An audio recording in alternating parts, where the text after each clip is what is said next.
चलिए मैं स्टार्ट करने वाला हूँ मध्यकालीन भारत। ठीक है, तो चलिए हम स्टार्ट करते हैं।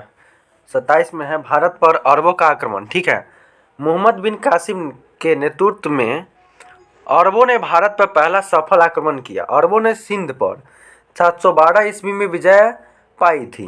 अरब आक्रमण के समय सिंध पर दाहिर का शासन था।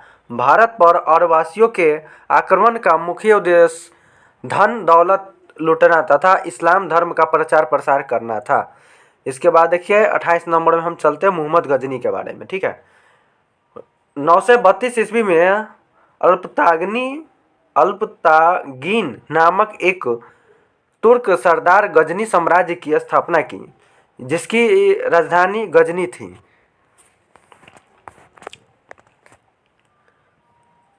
अल्पतागीन की मृत्यु के पश्चात कुछ समय तक गजनी में प्रीतिगीन ने शासक किया। इसी के शासनकाल 972 से 977 ईस्वी में सर्वप्रथम भारत पर आक्रमण किया गया। इसके बाद हम आगे देखते हैं। तुर्क प्रथम आक्रमण के समय पंजाब में शाही वंश का शासक जयपाल शासन कर रहा था। इसके बाद देखते हैं अल्पतागीन का गुलाम तथा दामाद सुबुतगीन 777 ईस्वी में गजनी की गद्दी पर बैठा। मोहम्मद गजनी सुबुतगीन का पुत्र था, जिसका जन्म 1 नवंबर 971 ईस्वी में हुआ था। अपने पिता के काल में मोहम्मद गजनी खुरासान का शासक था। इसके बाद हम देखते हैं मोहम्मद गजनी 27 वर्ष की अवस्था में 998 ईस्वी में गद्दी पर बैठा। बगदाद का खलीफा अल आदिर बिल्लाह ने मोहम्मद गजनी के पद को मान्यता प्रदान करते हुए उसे यामीन उद दौला तथा यामीन उल मिलाद की उपाधि दी। इसके बाद हम आगे देखते हैं। मोहम्मद गजनी ने भारत पर 17 बार आक्रमण किया। अगर प्रश्न बार बार पूछता है कि मोहम्मद गजनी ने कितने बार आक्रमण किया, 17 बार किया था। मोहम्मद के भारतीय आक्रमण पर वास्तविक उद्देश्य धन की प्राप्ति था। जो धन का प्राप्त करने का उद्देश्य जो है ना, आक्रमण का सबसे महत्वपूर्ण उद्देश्य धन का प्राप्त करना। इसके बाद देखते हैं मोहम्मद गजनी एक मूर्तिभंजक आक्रमणकारी था।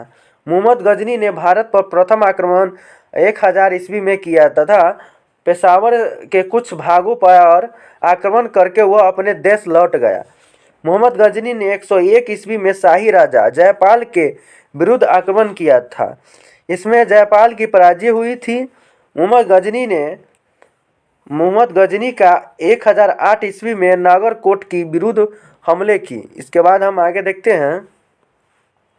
मूर्तिवाद के विरुद्ध पहली महत्वपूर्ण जीत बताई जाती है। मोहम्मद गजनी ने थानेश्वर के चक्रस्वामीन की कांस्य निर्मित आदमकद प्रतिमा को गजनी भेजकर रंगभूमि में रखवाया। इसके बाद मोहम्मद गजनी का सबसे प्रचलित आक्रमण 1750 ईस्वी में सोमनाथ मंदिर सौराष्ट्र पर हुआ। इस मंदिर की लूट में उसे करीब 20 लाख दिनार की संपत्ति हाथ लगी।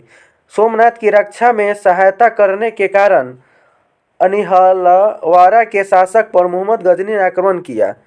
इसके बाद है GoLogin, the best browser for multi-accounting. GoLogin website link in description and comment box.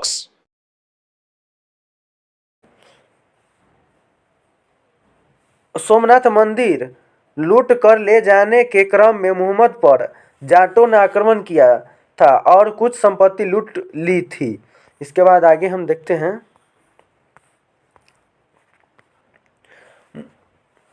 Mohammad Ghazni का अंतिम भारतीय आक्रमण 1027 ईस्वी में जाटों के विरुद्ध था। मोहम्मद गजनी की मृत्यु 1030 ईस्वी में यानी कि 1030 ईस्वी में हो गई। सुल्तान की उपाधि धारण करने वाला प्रथम शासक मोहम्मद गजनी था।